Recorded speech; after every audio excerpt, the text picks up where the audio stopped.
Thunder cracked across the vast Wyoming sky as Olivia Finch ducked into the Painted Horse Saloon, rainwater cascading from her sodden bonnet. The year was 1876, and Delta, Wyoming, a small but growing settlement nestled between rolling plains and distant mountains, was not where she had planned to end her journey west, but a broken wagon axle had decided otherwise. Good heavens! She exclaimed, her voice carrying over the piano's tinny melody and the murmur of conversation. The saloon fell silent, patrons turning to stare at the rain-soaked woman standing in their midst. Olivia's cheeks flushed crimson as she realized how loudly she had spoken again. Her aunt's scolding voice echoed in her memory. "Lower your voice, Olivia. No gentleman will ever court a woman who hollers like a cattle driver." It was a reprimand she'd heard countless times growing up in Boston's refined society. The barkeep, a portly man with a handlebar mustache, raised his eyebrows. "What can I do for you, miss?" "I need a room," Olivia said, consciously softening her voice to barely above a whisper, "and perhaps information about a stagecoach to Cheyenne." "We don't run a boarding house here, miss," the barkeep replied, wiping down a glass. "Saloons for drinking and cards. Mrs. Wilson's place down the street is where respectable ladies stay." A deep voice cut through the renewed murmur of conversation. "Pete, the ladies soaked through. Surely you could make an exception while this storm passes." Olivia turned toward the voice and found herself staring into the most startling blue eyes she'd ever seen. They belonged to a tall man leaning against the bar, his broad shoulders draped in a rain-spattered duster, a worn Stetson pushed back on his head revealing a lock of sandy hair. "Lucas Steele," he introduced himself with a slight tip of his hat. "Town marshal. And Pete here does have a room upstairs he rents occasionally, don't you, Pete?" the barkeep sighed, nodding reluctantly. $5 for the night, miss, and that includes breakfast." "Thank you," Olivia said, reaching for her reticule, relief flooding through her. She'd been traveling for weeks, and the prospect of finding shelter in the unfamiliar town during a thunderstorm had been daunting. She placed the coins on the counter, conscious of the marshal's steady gaze. "What brings you to Delta?" Marshal Steele asked, his voice casual but his eyes keenly observant. "A teaching position," Olivia replied, unable to fully suppress her natural volume. Several card players glanced her way and she winced. "I'm to be the new schoolteacher in Cheyenne, but our stagecoach had an accident 10 miles back. The driver said repairs would take at least a day." The marshal nodded, a hint of a smile playing at the corners of his mouth. "We've been without a teacher here for 6 months. Might be worth considering Delta instead if you're not set on Cheyenne." Before Olivia could respond, a commotion at the door drew their attention. 3 men entered, their spurs jingling against the wooden floor, bringing with them the smell of wet leather and horses. The largest of them, a burly man with a week's growth of beard, spotted Olivia and grinned, revealing tobacco-stained teeth. "Well now, what have we here? Pete, you holding out on us. Didn't know you'd hired new entertainment." His laugh was coarse, and his companions joined in. Olivia bristled, drawing herself up to her full height, which was still a head shorter than any of the men. "I am a schoolteacher, sir, not entertainment." Her voice rang clear across the saloon, causing several patrons to look up in surprise at its strength. The burly man's grin widened. "Got a voice on her, don't she? I like that in a woman." Marshal Steele straightened, his relaxed posture vanishing. "That's enough, Hargrove. The lady is tired from her journey and deserves respect." "No offense meant, Marshal," Hargrove replied, raising his hands in mock surrender. "Just making conversation with our pretty visitor." Olivia felt her cheeks burning, partly from embarrassment at being the center of attention and partly from frustration. It was always the same. Her voice drew unwanted notice, making her conspicuous when all she wanted was to blend in and be taken seriously. "Pete will show you to your room, miss," Marshal Steele said, looking at her expectantly. "Finch. Olivia Finch," she supplied, grateful for his intervention. "Miss Finch," he echoed with another tip of his hat. "Welcome to Delta. Perhaps tomorrow, when the storm has passed, I could show you our schoolhouse. It's modest, but it's been standing empty too long." Olivia hesitated. The Cheyenne position was secured with a signed contract, but the journey thus far had been difficult, and the idea of ending her travels sooner was tempting. "Thank you, Marshal. I might take you up on that offer." Pete emerged from behind the bar, gesturing toward a narrow staircase. "This way, Miss Finch. Rooms small but clean." As she followed him, Olivia couldn't help glancing back at Marshal Steele. He was watching her with those startling blue eyes, a thoughtful expression on his weather-tanned face. For the first time since arriving in Delta, she felt a flutter of something other than anxiety, something that made her wonder if perhaps this unexpected stop might lead to an opportunity she hadn't considered. The room was indeed small but surprisingly clean, with a narrow bed, a washstand, and a small window that looked out over the town's main street. The rain continued to drum against the glass as Olivia unpacked her few belongings. Her teaching credentials, hard-earned at the Boston Normal School, she placed carefully on the nightstand, a reminder of her purpose and the independence she'd fought for. She'd left behind a comfortable life in Boston, declining a marriage proposal from a banker's son that would have secured her future. The proposal had come with conditions that she abandon her unladylike aspirations to teach and that she learn to moderate her naturally boisterous voice. Two sacrifices she wasn't willing to make. The next morning dawned clear and bright, the storm having swept through during the night, leaving the air fresh and the dusty street transformed into mud. Olivia dressed carefully in her best traveling suit of practical navy wool that showed minimal wrinkles from being packed, and pinned her chestnut hair into a modest coil at the nape of her neck. Downstairs, the saloon had transformed into a dining room of sorts. Several tables were occupied by men eating breakfast before heading to work. Pete nodded to her from behind the bar and indicated a small table by the window where a plate of eggs and bacon waited alongside a cup of steaming coffee. She had just taken her first sip of the surprisingly good coffee when the door opened and Marshal Steele entered. The morning light caught his badge, sending a brief flash across the room. Their eyes met and he approached her table, removing his hat. "Morning, Miss Finch. I trust you slept well." "Very well, thank you, Marshal," Olivia replied, consciously modulating her voice to what she hoped was an acceptable volume. "And I would be interested in seeing your schoolhouse if the offer still stands." A smile broke across his face, transforming his serious features. "It does. I've already sent word to Mayor Thompson that we might have a prospective teacher in town. He's eager to meet you."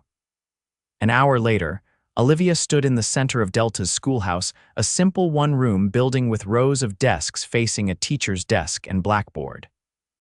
Sunlight streamed through the windows, illuminating dust motes in the air. The building had clearly been unused for months, but Olivia could see its potential immediately. "It's not much compared to what you might be used to in Boston," Marshal Steele said, watching her reaction.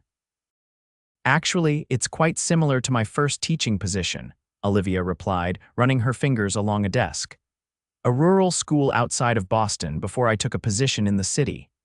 "Why leave the city for the territories?" he asked, genuine curiosity in his voice. Olivia hesitated, then decided on honesty. "I wanted to go somewhere where I might be valued for my skills rather than judged for my shortcomings." "Shortcomings?" The marshal looked puzzled.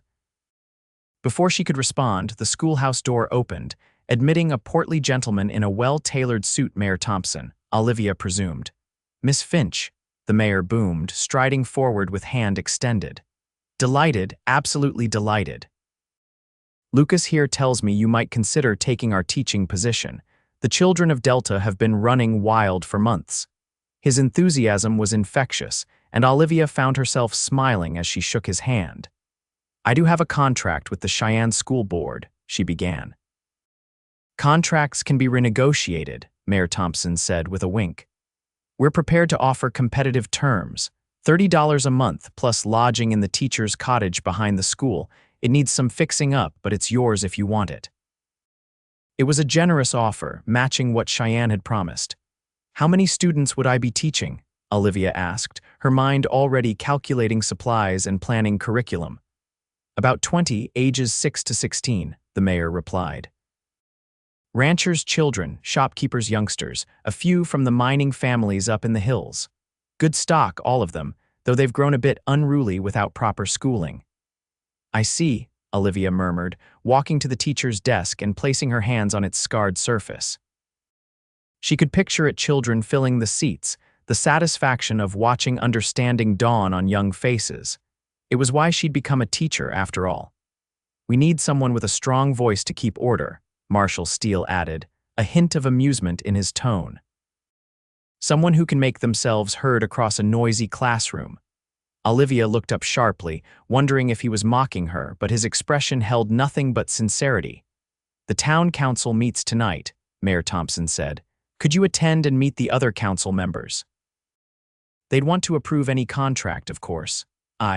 Yes, I could do that, Olivia agreed, still uncertain but increasingly tempted by the opportunity before her. Excellent.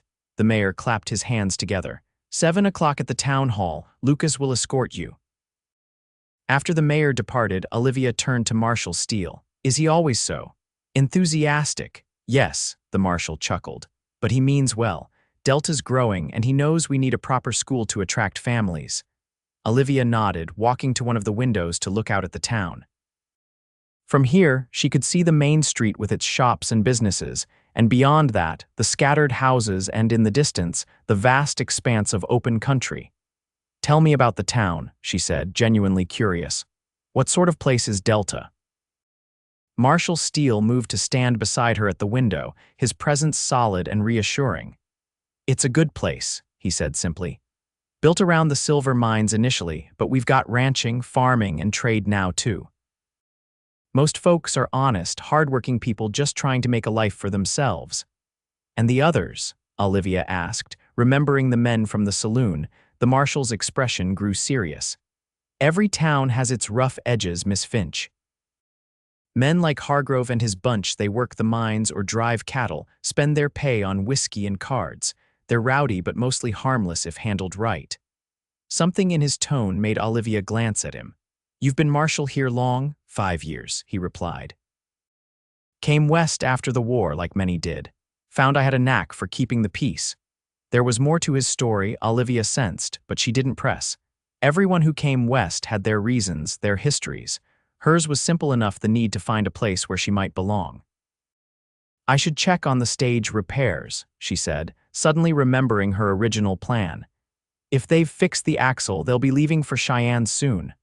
Of course, Marshal Steele nodded, though something in his expression suggested disappointment. The stage office is across from the general store. I can walk you there.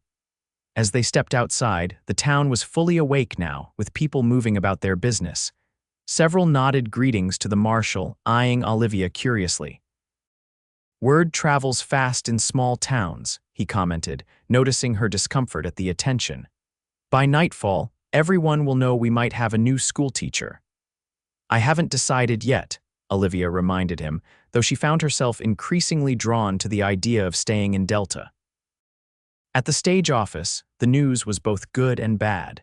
The axle had been repaired, but the stage wouldn't leave until the following morning. Gives you time to think about the mayor's offer, Marshal Steele pointed out as they left the office. Yes, it does, Olivia agreed, her mind working through the possibilities. She'd need to send a letter to the Cheyenne School Board explaining her change of plans if she decided to stay. It wasn't ideal, breaking a contract before she'd even started, but opportunities in the West often required quick decisions. They walked back toward the center of town, passing shops and businesses.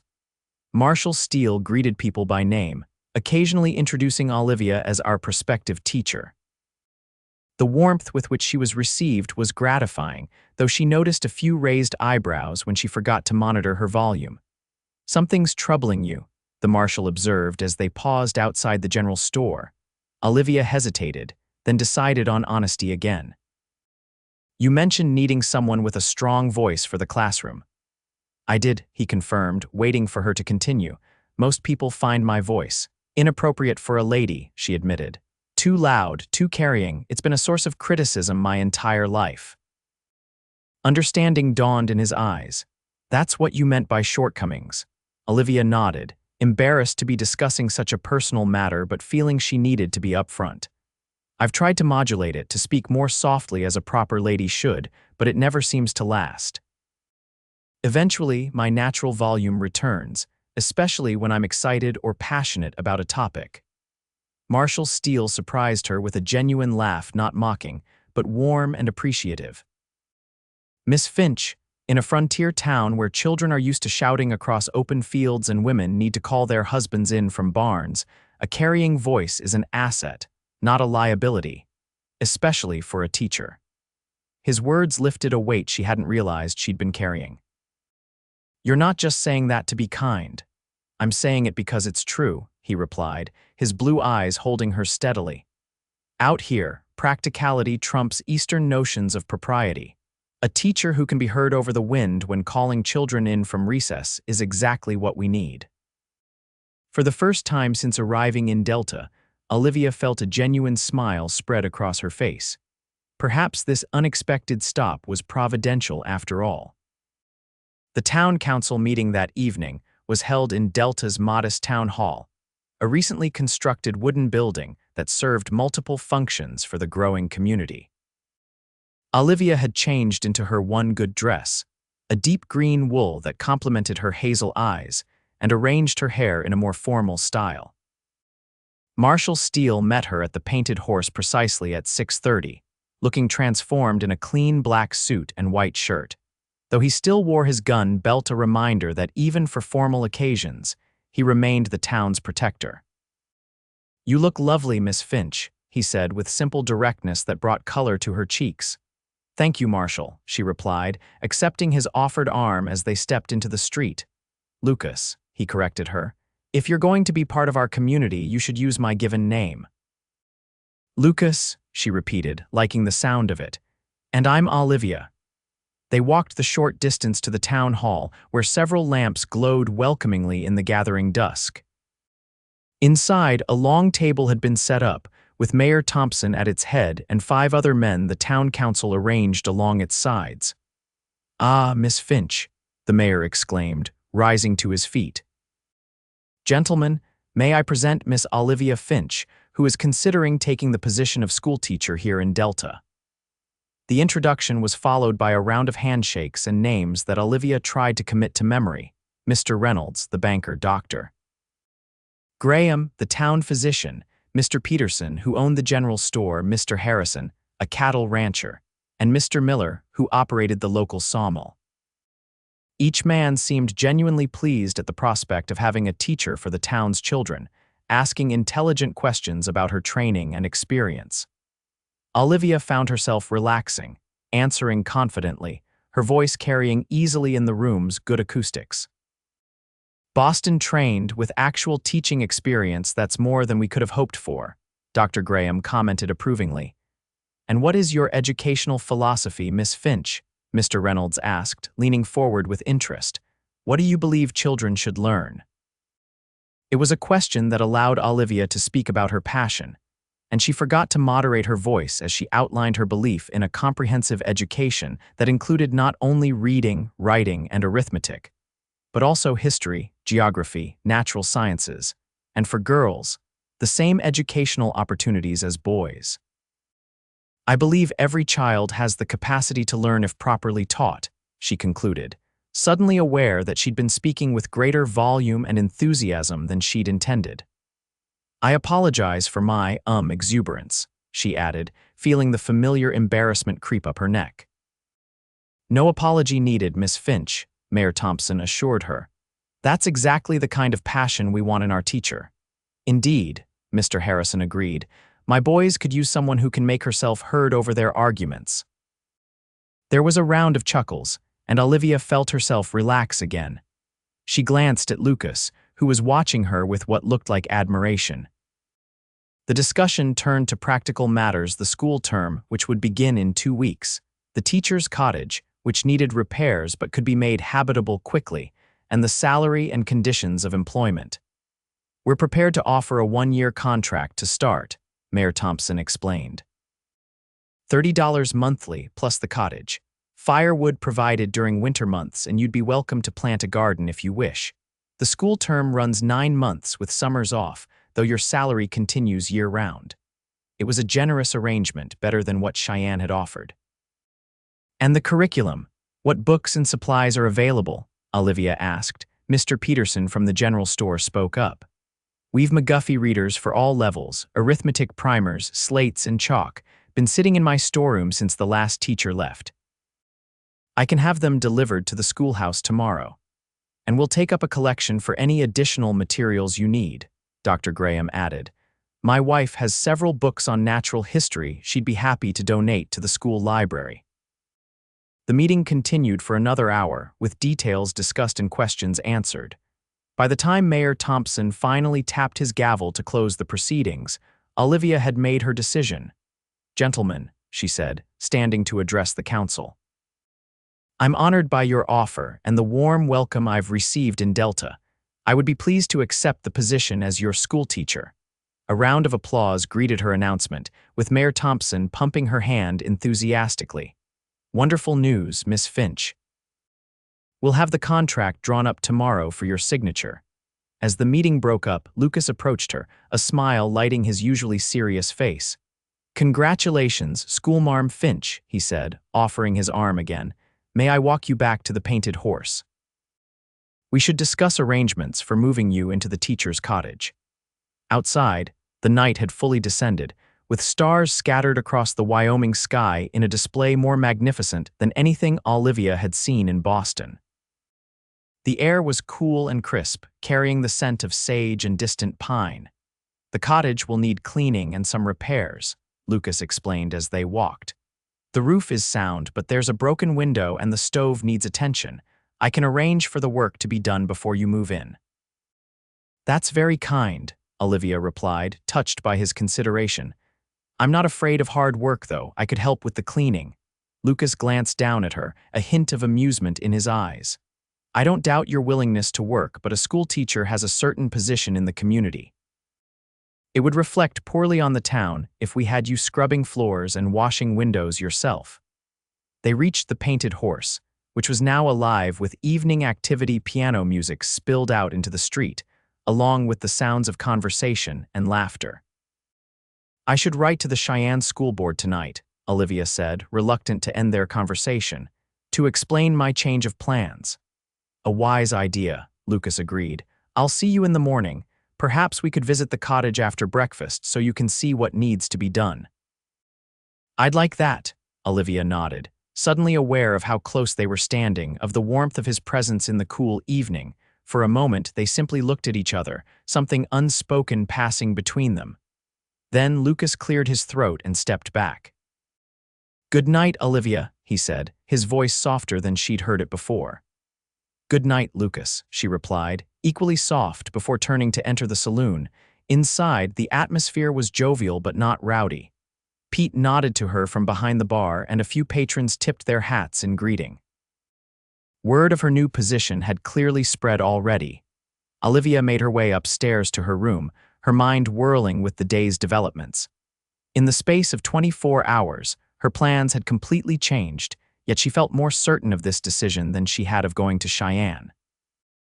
There was something about Delta that called to her, perhaps the warmth of its people, the potential she saw in the school, or maybe, she admitted to herself, a certain blue-eyed marshal who didn't seem to mind when she forgot to speak like a proper lady. The next morning, after sending her letter to Cheyenne via the departing stagecoach, Olivia met Lucas for breakfast at the small cafe next to the general store. He was already there when she arrived, seated at a corner table, his hat on the empty chair beside him. Good morning, he greeted her, standing as she approached. I took the liberty of ordering coffee for both of us. Thank you, Olivia smiled, taking the seat he held for her. Have you been to the cottage this morning? I have, he confirmed. I've arranged for repairs to begin today. The window will be replaced, the stove fixed, and a crew of women from town have volunteered to clean everything top to bottom. Olivia was touched by the community's efforts. Everyone is being so kind. We've needed a teacher for a long time, Lucas explained, pouring coffee for them both from the pot on the table. And frankly, we're lucky to get someone with your qualifications. Most teachers who come west have minimal training.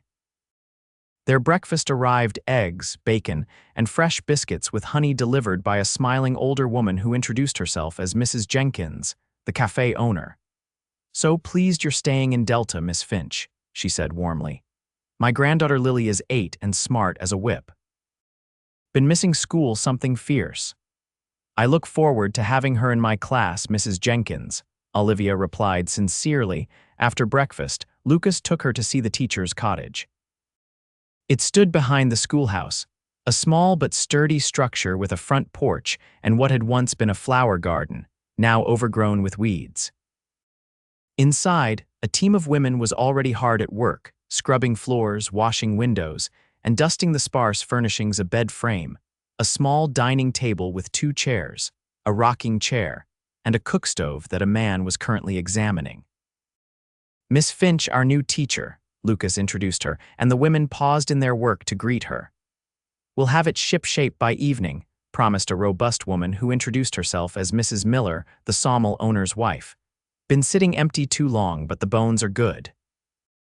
"I can't thank you enough," Olivia said, overwhelmed by their generosity. "No need for thanks," Mrs. Miller assured her. "We're just grateful to have a teacher for our children." Lucas showed Olivia around the cottage. One main room that served as kitchen and living area, a small bedroom, and a lean-to addition that contained a washroom with a pump bringing water directly into the house, a luxury Olivia hadn't expected. "It's perfect," she declared, already envisioning how she would arrange her few belongings, where she would place her books, how she might plant a garden come spring. "It's modest," Lucas corrected, "but it'll be comfortable once everything's fixed up. And it's yours for as long as you want to teach in Delta." There was something in his tone that made Olivia look at him curiously. "You sound as though you expect me to leave." Lucas shrugged, his expression unreadable. "Most teachers don't stay long. A year, maybe 2, then they move on to bigger towns or back east, or," he hesitated, "they get married and start families." "I see," Olivia replied, understanding his concern. "Well, I can't predict the future, but I'm not the type to abandon a commitment lightly. I've signed on for a year, and I intend to fulfill that obligation at minimum." He seemed satisfied with her answer, and they moved on to discussing the school preparations. The next 2 weeks passed in a whirlwind of activity. The cottage was repaired and cleaned, furniture acquired, some purchased, some donated by townspeople. Olivia unpacked her trunks, arranging her modest collection of books, her clothing, and the few mementos she'd brought from Boston. The schoolhouse required extensive cleaning as well, and despite Lucas's concerns about propriety, Olivia insisted on helping. She spent hours organizing books, arranging desks, and preparing lesson plans for students of varying ages and abilities. Throughout these preparations, Lucas was a constant presence, offering assistance, introducing her to townspeople, and gradually becoming a friend. They often ate dinner together at the cafe, discussing the day's progress and sharing stories of their lives before Delta. Olivia learned that Lucas had fought for the Union in the war, serving as a cavalry officer before coming west. He'd been a Texas Ranger briefly, then a deputy in Colorado before taking the marshal's position in Delta. He didn't talk much about his family, mentioning only that his parents had died when he was young and that he had no siblings. In turn, she told him about her childhood in Boston, her determination to become a teacher despite her family's preference that she make an advantageous marriage, and her struggles to be taken seriously due to her naturally loud voice. In Boston society, a lady is expected to speak so softly that men must lean close to hear her, she explained one evening as they sat on her cottage porch, watching the sunset paint the Wyoming sky in shades of gold and crimson. "It's considered alluring, mysterious. I could never master it, no matter how many times my mother scolded me." Lucas chuckled, leaning back in his chair. "Sounds impractical. How would you call someone's attention in an emergency, whisper help and hope they happen to be standing nearby?" His dry humor made Olivia laugh out loud, her voice carrying on the evening air. "Exactly, that's what I always said, but proper Boston ladies apparently never experience emergencies." "Their loss is our gain," Lucas said, his blue eyes warm as he looked at her. Delta needs a teacher who can make herself heard. The day before school was set to begin, Olivia received a visit from Mrs. Harrison, the rancher's wife, who brought her two sons Robert, 14, and James, 11, to meet their new teacher. "The boys have been helping their father with the cattle all summer," Mrs. Harrison explained, "but they're ready to hit the books again, aren't you boys?" The teenagers mumbled affirmatives, eyeing Olivia with typical adolescent skepticism. "What subjects interest you most?" Olivia asked them directly. "Mathematics," Robert replied after a moment's hesitation. "I help Pa with the accounts for the ranch. And you, James?" The younger boy shuffled his feet. "I like stories, madam, reading about adventures and such." Olivia nodded, pleased with their answers. "Well, we'll have plenty of both in my classroom. Mathematics is the language of the practical world, and literature is the language of the human heart and mind. Both are essential for a complete education." Mrs. Harrison beamed, and even the boys looked somewhat encouraged. "Will Marshal Steele be courting you, Miss Finch?" James asked suddenly, earning a sharp "James" from his mother. "I apologize for my son's impertinence," Mrs. Harrison said, her face flushed with embarrassment. "No apology necessary," Olivia assured her, though she felt her own cheeks growing warm. "Natural curiosity is a trait I encourage in my students, though we'll also discuss appropriate topics of conversation." After they left, Olivia found herself pondering the boy's question. Lucas had been attentive and helpful, certainly, but courting. She hadn't allowed herself to consider the possibility, focused as she was on establishing herself as Delta's teacher. Yet she couldn't deny the flutter of awareness she felt in his presence, the way her pulse quickened when he smiled at her. Such thoughts were interrupted by a knock at her door. Opening it, she found Lucas himself standing there, hat in hand. "Good evening," he greeted her. "I was wondering if you might join me for dinner at the cafe, a small celebration before your first day of teaching." "I'd be delighted," Olivia replied, retrieving her shawl. The cafe was busy that evening, but Mrs. Jenkins had saved them a table by the window. As they ate, townsfolk stopped by to wish Olivia luck with the school opening. "The whole town is invested in the school's success," Lucas observed after yet another well-wisher had departed. "You've made quite an impression in just 2 weeks." "Everyone has been wonderfully welcoming," Olivia agreed, touched by the community's support. As they were finishing their meal, the door to the cafe opened, admitting Hargrove and 2 of his mining companions. Olivia tensed, remembering their first encounter at the Painted Horse. Lucas noticed her discomfort and turned to see what had caused it. "Evening, Marshal," Hargrove called, his voice carrying across the cafe. His gaze fell on Olivia, and a slow smile spread across his face. "And the teacher lady with the big voice. Heard you're opening the school tomorrow." "That's right, Mr. Hargrove," Olivia replied, keeping her tone level and professional. "Got any room for grown men wanting to learn their letters?" he asked, approaching their table. "Some of us didn't get much schooling as youngsters." The question surprised Olivia. She'd expected mockery, not a seemingly genuine inquiry. "Are you serious about wanting to learn, Mr. Hargrove?" "Dead serious, madam," he replied, and something in his eyes suggested he was telling the truth. "Can't advance at the mine without being able to read notices and write reports." Lucas was watching the exchange with interest, his hand resting casually near his gun, a precaution, Olivia realized, though Hargrove's manner remained respectful. "I could arrange evening classes for adults," Olivia offered, making a quick decision. "Twice weekly, perhaps, Tuesdays and Thursdays after regular school hours." Hargrove's face lit up with genuine pleasure. "That would be mighty fine, madam. I know several fellows who'd attend." "Then it's settled," Olivia nodded. "Classes will begin next Tuesday at 7 o'clock. Bring a slate and pencil if you have them. If not, the school can provide them." After Hargrove and his companions moved to their own table, Lucas regarded Olivia with a mixture of admiration and concern. "That was generous of you, taking on adult students in addition to the children.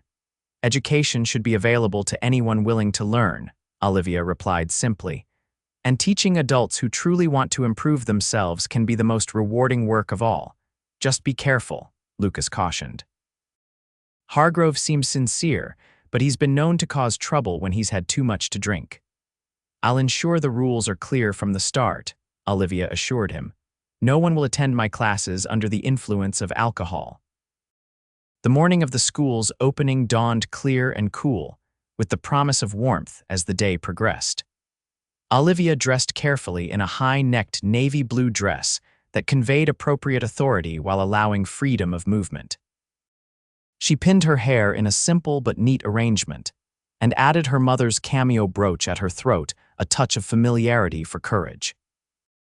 Arriving at the schoolhouse an hour before the students were due, she made final preparations, writing the day's schedule on the blackboard, arranging books and slates, and placing a vase of wildflowers on her desk, a welcoming touch she'd learned from her own favorite teacher years ago.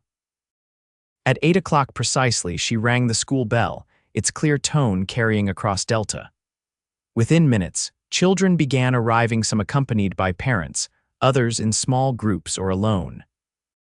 By 8:30, 22 students ranging in age from 6 to 16 had taken seats in the classroom. Olivia surveyed them from her position at the front of the room, noting the mix of eager faces, nervous fidgeting, and in the case of some older boys, studied indifference. This was her domain, the work she had trained for and believed in. Here, her carrying voice was not a liability but an asset. "Good morning," she began, her clear tones reaching the back of the room effortlessly. "I am Miss Finch, and I am honored to be your teacher. Together, we will embark on a journey of discovery and learning that I hope will benefit each of you for the rest of your lives." From that moment, Olivia was in her element. She assessed the students' various levels of knowledge, organized them into appropriate groups, and set them to work on tasks that would challenge but not overwhelm them. The younger children practiced forming letters on slates, while the older ones tackled more advanced reading and mathematics. By noon, when she dismissed them for the lunch hour, Olivia was exhilarated despite her fatigue. The morning had gone well, with even the most reluctant students showing signs of engagement. She sat at her desk, unpacking the lunch she'd prepared the night before, when a knock at the door interrupted her thoughts. Lucas stood in the doorway, hat in hand, a basket over his arm. "I thought you might appreciate a hot lunch on your first day," he said, holding up the basket. "Mrs. Jenkins sent her chicken pot pie." "How thoughtful," Olivia smiled, genuinely touched. "Please join me." They set up the meal on her desk, and Lucas produced not only the promised pot pie but also fresh bread, apple slices, and 2 slices of Mrs. Jenkins' famous berry pie. "How was the morning?" he asked as they ate. "Wonderful," Olivia replied, her enthusiasm evident in her voice. Such a diverse group of students with varying abilities and backgrounds. Robert Harrison shows particular aptitude for mathematics, as he mentioned, and little Lily Jenkins has an impressive vocabulary for an 8-year-old. Even the older boys who initially seemed disinterested were participating by the end of the morning. Lucas listened, a smile playing at the corners of his mouth. "You love teaching," he observed. "It shows in your face when you talk about it." "I do," Olivia admitted. There's nothing quite like the moment when you see understanding dawn in a student's eyes, that moment when knowledge becomes their own, not just words on a page. "It's similar in my work, in a way," Lucas mused. "Not teaching, but the satisfaction of helping people, of making a difference in the community." They finished their meal, and Lucas helped clean up before the students returned. At the door, he paused. "Dinner at the cafe tonight. You can tell me how the rest of the day goes." "I'd like that," Olivia agreed, aware of a growing warmth between them that was more than friendship. The afternoon session went as smoothly as the morning, with Olivia establishing routines and expectations that would form the foundation of their school year together. By 4 o'clock, when she dismissed the students, she was tired but deeply satisfied. As promised, she met Lucas for dinner, recounting the day's successes and challenges. He listened attentively, offering observations about the children and their families that helped Olivia understand their various circumstances better. "You've made a strong start," he commented as they walked back to her cottage in the gathering twilight. "Word will spread quickly about your teaching methods." "I hope so," Olivia replied. "Every child deserves a good education, regardless of their circumstances." At her door, Lucas hesitated, seeming reluctant to leave. "Olivia," he began, his voice soft in the evening quiet, "I've enjoyed our time together these past weeks." "As have I," she admitted, her heart beating a little faster. "There's a social at the church this Saturday," he continued. "Music, dancing, food. Would you do me the honor of attending with me?" It was a public declaration of interest, not just the marshal helping the new teacher settle in, but a man asking a woman to accompany him to a social event. Olivia understood the significance and felt a flutter of anticipation. "I would be delighted, Lucas," she replied, her voice softer than usual, not from conscious effort but from the intimacy of the moment. He smiled, the expression transforming his serious face. "Until tomorrow, then," he said, taking her hand and raising it briefly to his lips in a gesture both old-fashioned and touching. Olivia watched him walk away, her hand still tingling from the contact. For all her independence and devotion to her profession, she couldn't deny the attraction she felt toward Lucas Steele. Whether it would lead anywhere remained to be seen, but for the first time in her life, she felt she could be herself, loud voice, and be appreciated for exactly who she was. The next few days established a rhythm to Olivia's life in Delta. School days were busy but rewarding, with students gradually adjusting to her expectations and methods.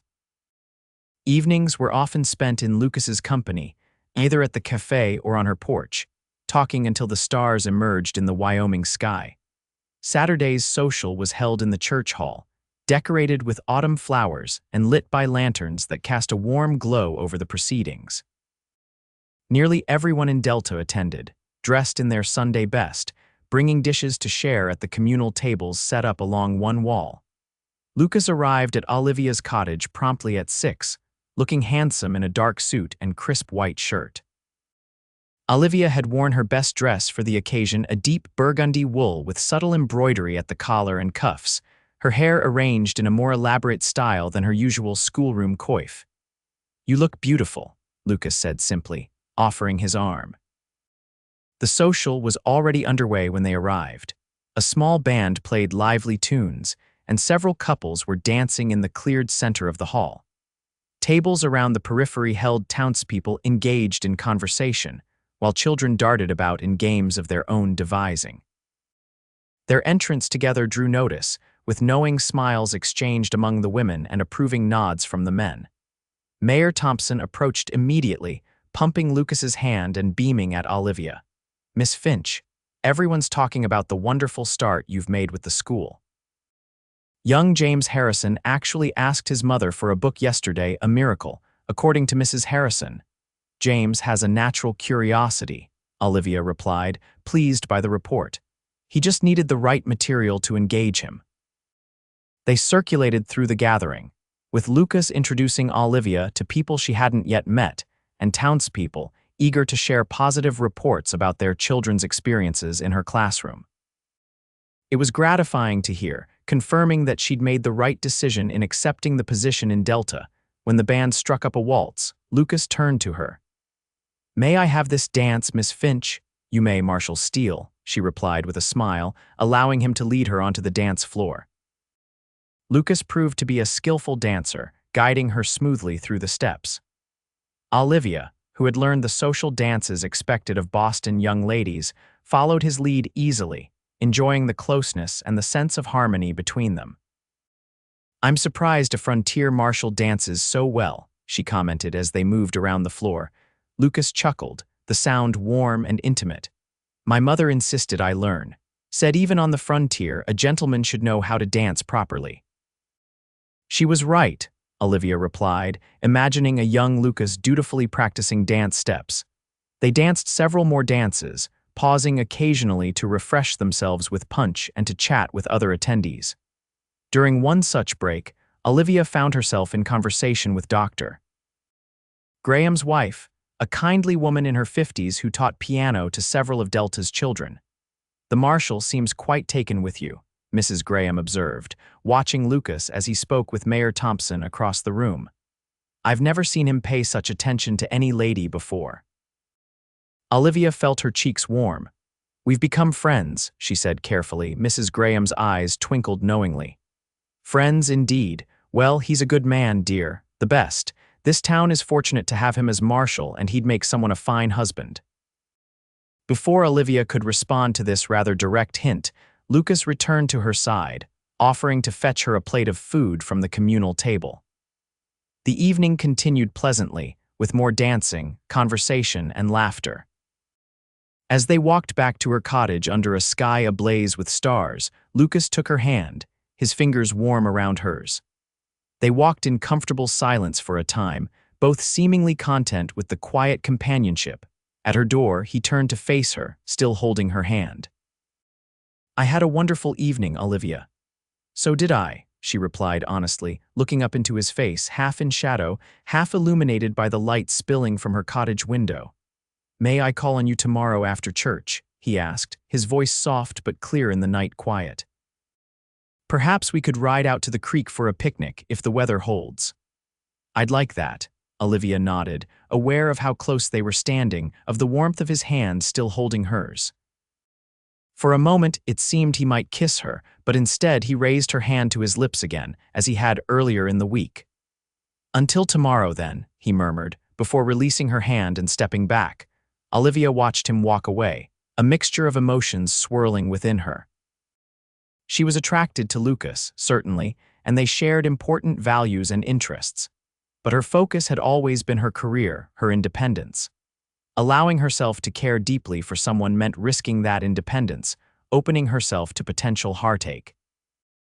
Yet as she prepared for bed that night, Olivia found herself looking forward to their picnic with anticipation that had little to do with friendship, and everything to do with the growing connection between them. The next morning, church service was well attended, with Reverend Palmer delivering a sermon on community and mutual support. Olivia sat with Lucas, aware of the glances and smiles directed their way by other congregants. In a small town like Delta, their developing relationship was public knowledge, the subject of interested but largely approving observation. After the service, Lucas collected Olivia in a rented buggy, equipped with a picnic basket prepared by Mrs. Jenkins and a blanket for sitting on the ground. They drove out of town, following the creek that gave Delta part of its name, until they reached a pleasant spot where the water widened and slowed, creating a natural pool surrounded by cottonwood trees. "It's beautiful here," Olivia commented as Lucas helped her from the buggy. The autumn day was warm for October, with a gentle breeze stirring the yellow leaves of the cottonwoods. "One of my favorite places," Lucas admitted, spreading the blanket in a sunny spot near the water. "Peaceful. I come here to think sometimes." They unpacked the picnic fried chicken, biscuits, apples, and a jar of lemonade and sat side by side, enjoying the food and the tranquil setting. Conversation flowed easily between them, touching on books they'd both read, experiences they'd shared, and hopes for the future. "Have you ever regretted coming west?" Olivia asked at one point, genuinely curious. Lucas considered the question thoughtfully. "No," he said finally. "I've faced challenges and hardships, certainly, but I've never regretted the decision. The West offers freedom and opportunity that doesn't exist in the more settled parts of the country. A man or woman can make their own way here, be judged on their merits rather than their background or connections. That's why I came," Olivia nodded, understanding perfectly. "In Boston, I was always the girl who spoke too loudly, who had inappropriate ambitions for a lady of good family. Here, those things don't seem to matter." "They matter," Lucas corrected her gently, "but in a different way. Your carrying voice is valued for its practicality, not judged by arbitrary social rules. Your ambition is respected because it serves the community." They fell silent, watching the play of sunlight on the water. A fish jumped, creating ripples that spread in concentric circles across the pool's surface. "Olivia," Lucas said eventually, turning to face her directly, "I want to be honest with you. I admire you greatly, your intelligence, your dedication to teaching, your courage in coming west alone. And I find myself growing more attached to you each day." Olivia's heart quickened at his words, but she remained silent, sensing he had more to say. "I understand your commitment to your profession," he continued, "and I respect it. I would never ask you to choose between your work and..." Anything else, but I wanted you to know my feelings." His directness was both refreshing and touching. Olivia considered her response carefully, wanting to be equally honest. "I admire you too, Lucas. Your integrity, your sense of duty, your kindness. I came west focused solely on my teaching, not expecting to meet someone who would matter to me as you've come to do." His blue eyes warmed at her words. "So where does that leave us?" "Perhaps," Olivia suggested, "it leaves us exactly where we are getting to know each other, enjoying each other's company, and seeing where time leads us." Lucas smiled, reaching over to take her hand. "That sounds perfect." In that peaceful moment by the creek, with the Wyoming sun warm on their faces and their hands clasped between them, Olivia felt a sense of rightness, of possibility, that she hadn't expected to find when she first stepped off the stagecoach in Delta. The following Tuesday evening marked the beginning of Olivia's adult education class. She had spent extra time preparing, uncertain how many students would actually appear and what their abilities might be. To her surprise and pleasure, 8 men arrived at the appointed hour, including Hargrove and his companions from the mine, a young cowhand from the Harrison Ranch, the blacksmith's assistant, and 3 others she didn't immediately recognize. "Evening, Miss Finch," Hargrove greeted her, hat in hand, his manner respectful. "These here are the fellows I mentioned who want to learn their letters." Olivia welcomed them all, quickly assessing that while most had basic reading abilities, their writing and arithmetic skills varied widely. She organized them into groups based on ability, providing appropriate materials and guidance for each. The men proved to be earnest, attentive students, their determination to improve themselves evident in their focused effort. By the end of the 2-hour session, even Hargrove, who had struggled with a writing exercise, showed visible progress. "Same time Thursday, gentlemen?" Olivia asked as they prepared to leave. "Yes, madam," came the unanimous reply, with several expressing gratitude for her willingness to teach them. As they filed out, Olivia noticed Lucas waiting outside, leaning against the schoolhouse wall. He had mentioned earlier that he would stop by after his evening rounds to walk her home. "How did it go?" he asked, falling into step beside her as they headed toward her cottage. "Remarkably well," Olivia replied, her voice animated with enthusiasm. "They're genuinely eager to learn. Mr. Hargrove, for all his rough manner, has a quick mind. He reads better than he lets on but struggles with writing. He was orphaned young from what I understand," Lucas commented. "Raised himself mostly working odd jobs, no chance for proper schooling." Olivia nodded thoughtfully. "That explains it, but he's not too old to learn now." "Thanks to you," Lucas pointed out, his tone warm with admiration. At her cottage, they paused on the porch, reluctant as always to part. The evening air was cool, prompting Olivia to draw her shawl more tightly around her shoulders. "May I build you a fire?" Lucas offered, noticing her gesture. "The nights are getting colder." "Thank you," Olivia accepted gratefully. Her skill with fires was limited, having grown up in a household where servants handled such tasks. Inside, Lucas knelt at the small fireplace, arranging kindling and logs with practiced ease. Olivia moved about the cottage, lighting lamps and setting a kettle to boil for tea. There was a comfortable domesticity to their actions, a sense of partnership that felt natural and right. Once the fire was crackling merrily, they sat together on the small sofa, cups of tea in hand, discussing the day's events. Lucas mentioned a minor dispute he'd settled between 2 shopkeepers, and Olivia shared an amusing story about young Lily Jenkins's creative spelling. "I should go," Lucas said eventually, though he made no move to rise. "It's getting late." "Yes," Olivia agreed with equal reluctance. Their eyes met in the lamplight, and something in Lucas's expression changed, becoming more intense, more focused. He set his empty cup aside and took hers, placing it on the small table beside the sofa. "Olivia," he began, his voice low and serious, "may I kiss you good night?" The directness of his request, so typical of his straightforward nature, brought a smile to her lips. "Yes, Lucas," she replied simply. "You may." He leaned forward, one hand coming up to cup her cheek gently as his lips met hers. The kiss was tender, unhurried, a perfect expression of the growing affection between them. Olivia's hand found his shoulder, steadying herself as the world seemed to narrow to this moment, this connection. When they finally parted, Lucas's blue eyes were dark with emotion. "I've been wanting to do that for some time," he admitted, his thumb gently tracing the curve of her cheekbone.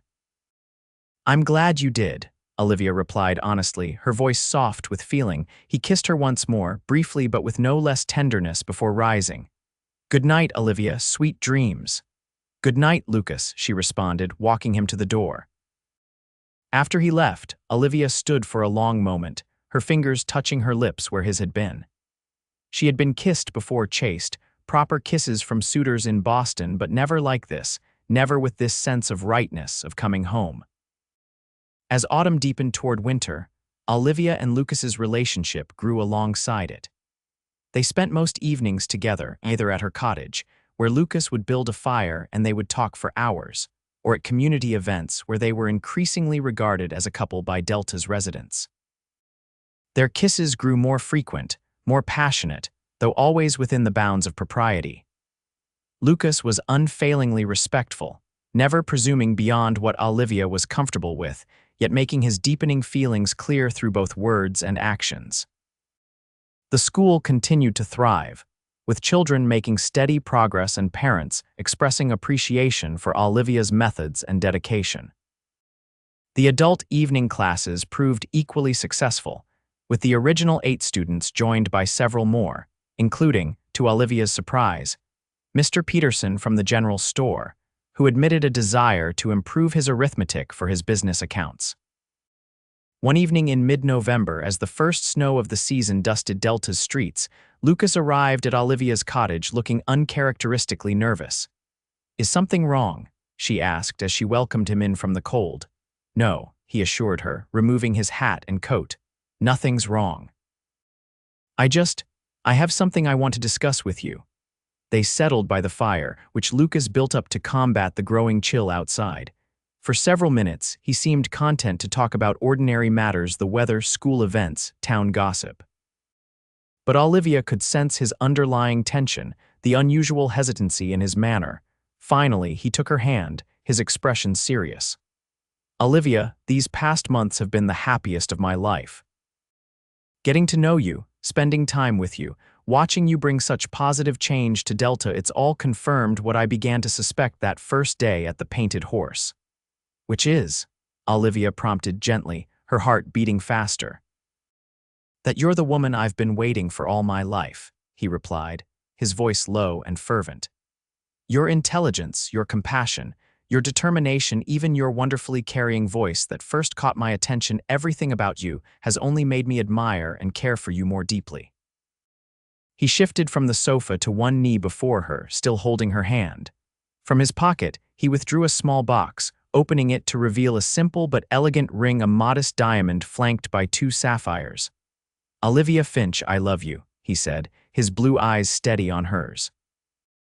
"I love your mind, your heart, your spirit. I love the way you've embraced this town and its people, the difference you're making in so many lives. I want to build a life with you to face whatever the future holds together. Will you do me the great honor of becoming my wife?" For a moment, Olivia was speechless, a rare occurrence that brought a smile to Lucas's lips despite his evident nervousness.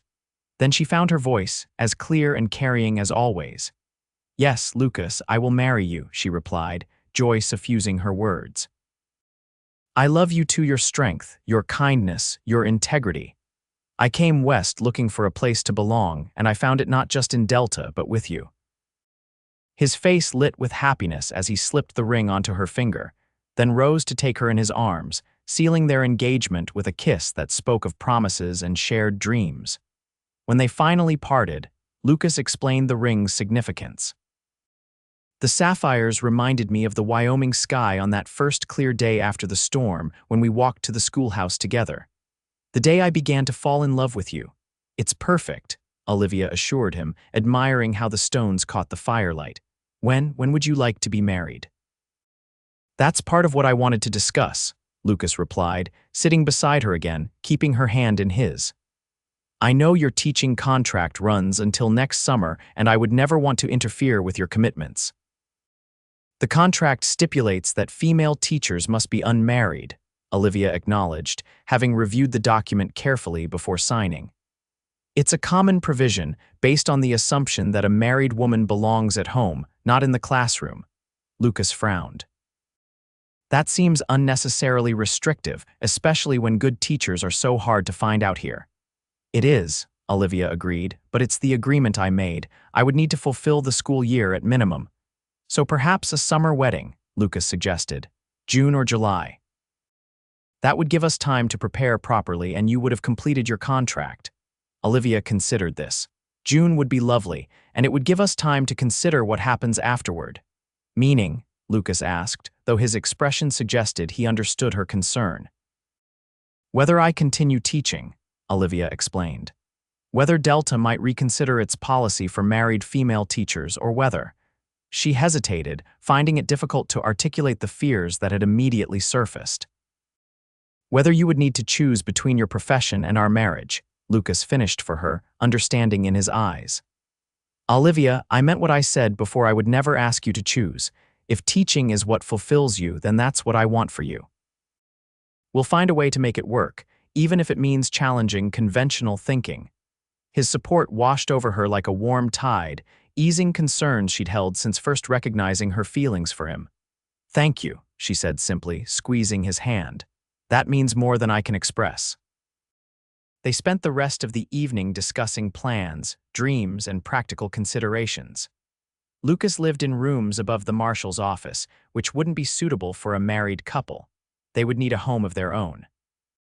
There's a piece of land at the edge of town, Lucas mentioned, with a good view of the mountains. I've had my eye on it for some time. With your permission, I'd like to purchase it and have a house built there ready for us by June. The thought of a home built specifically for them, a fresh start together, appealed deeply to Olivia. I would like that very much, she agreed. Though I hope you'll allow me to contribute to the cost. I have some savings of my own.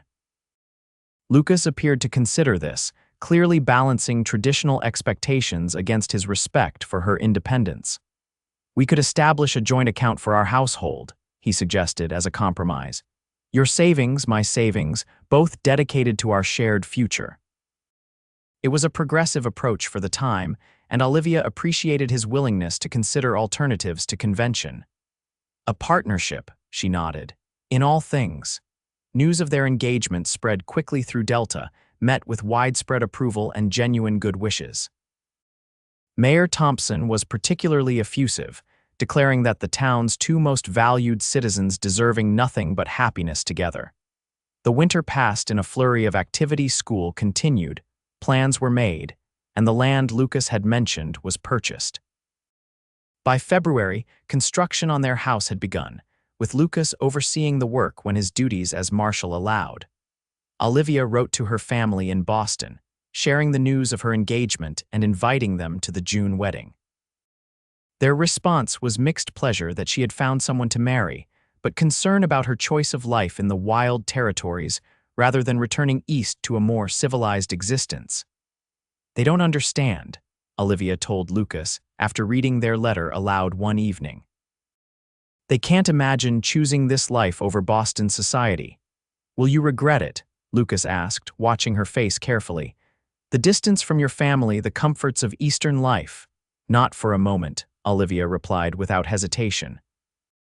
I've found more happiness, more fulfillment, more acceptance here in a few months than I ever knew in Boston.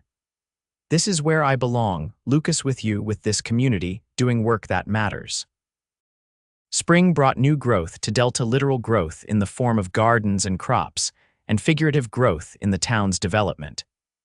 New businesses opened, more families arrived, and there was talk of expanding the schoolhouse to accommodate the increasing number of students. Construction on Lucas and Olivia's house progressed steadily, with the main structure completed by April. It was a handsome two-story home with a wide front porch, large windows to capture the mountain views, and modern conveniences that were rare in frontier towns, indoor plumbing being the luxury that most impressed visitors. In late April, as the school year neared its conclusion, Mayor Thompson requested a meeting with Olivia and Lucas at the town hall. They arrived together, curious about the purpose of the summons. The mayor greeted them warmly, inviting them to sit at the council table where several documents were spread out before him. "First, let me offer my continued congratulations on your upcoming nuptials," he began. "The whole town is looking forward to the celebration." "Thank you, Mayor," Lucas replied, while Olivia nodded her agreement. "Now to business," Mayor Thompson continued, shuffling through the papers. "The town council has been discussing the future of our school, Miss Finch. Your contributions have been invaluable. Enrollment is up, student performance has improved dramatically, and the adult education classes have benefited many of our citizens." "I've enjoyed every moment," Olivia assured him, wondering where the conversation was leading. "The thing is," the mayor went on, "we're concerned about losing you after the wedding. As you know, your current contract stipulates that teachers must be unmarried, a common practice but one that upon reflection seems, well, short-sighted." Olivia and Lucas exchanged surprised glances. "We've drafted a new contract," Mayor Thompson explained, pushing a document across the table toward them. "It would take effect immediately following your current contract's conclusion with no gap in employment. Same salary and conditions, but without the marriage restriction. In fact," he added with a hint of pride, "we've included a clause specifically stating that marital status shall not impact employment eligibility for teaching positions in Delta." Olivia stared at the document, momentarily speechless. It was exactly what she had hoped for, but hadn't dared expect the opportunity to continue the work she loved while building a life with the man she loved. "This is extraordinary," she managed finally, her voice thick with emotion. "Thank you, Mayor Thompson. And please convey my gratitude to the council. It's enlightened thinking," Lucas added, squeezing Olivia's hand beneath the table.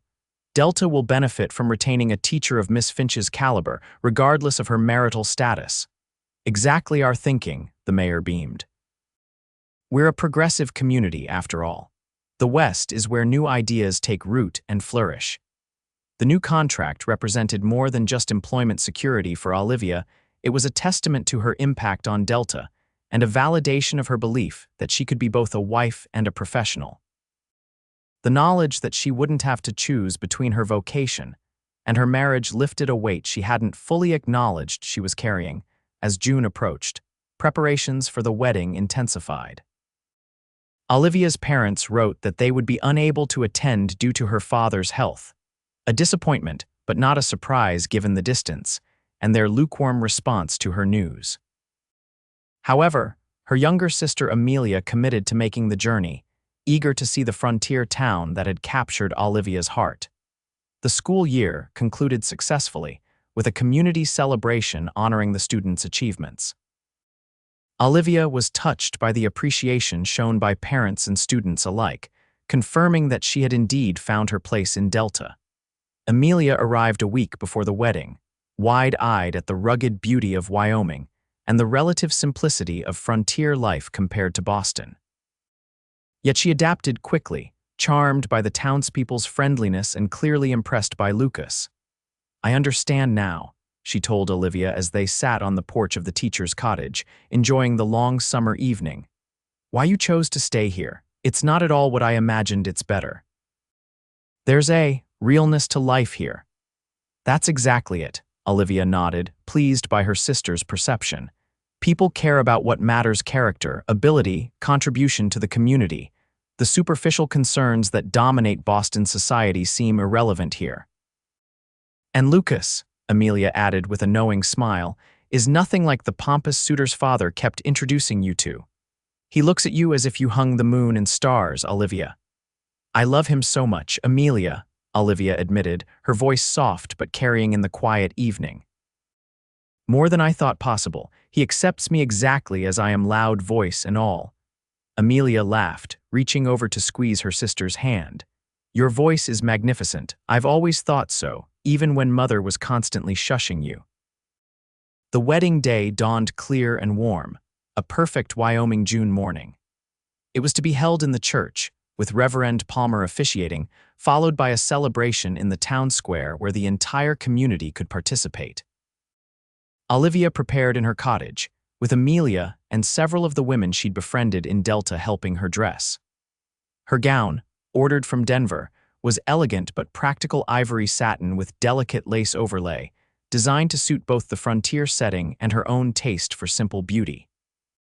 "You look radiant," Mrs. Graham declared as she secured the short veil to Olivia's upswept hair. "The marshal won't know what hit him." At the appointed hour, Olivia walked from her cottage to the church, where Mr. Harrison, who had become a dear friend and something of a father figure, waited to escort her down the aisle in her parents' absence. The church was filled to capacity, with townspeople dressed in their Sunday best, all rising as she appeared at the entrance. But Olivia had eyes only for Lucas, standing tall and handsome at the altar, his blue eyes fixed on her with an expression of such love and pride that it nearly took her breath away. As she moved toward him, he smiled that warm, genuine smile that had been winning her heart since their first meeting. The ceremony was simple but meaningful, with traditional vows exchanged in clear, carrying voices that filled the church.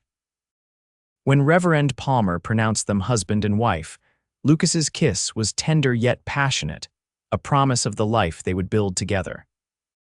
The celebration afterward was joyous tables laden with food prepared by the women of Delta, music provided by local musicians, dancing, laughter, and heartfelt wishes for the couple's happiness.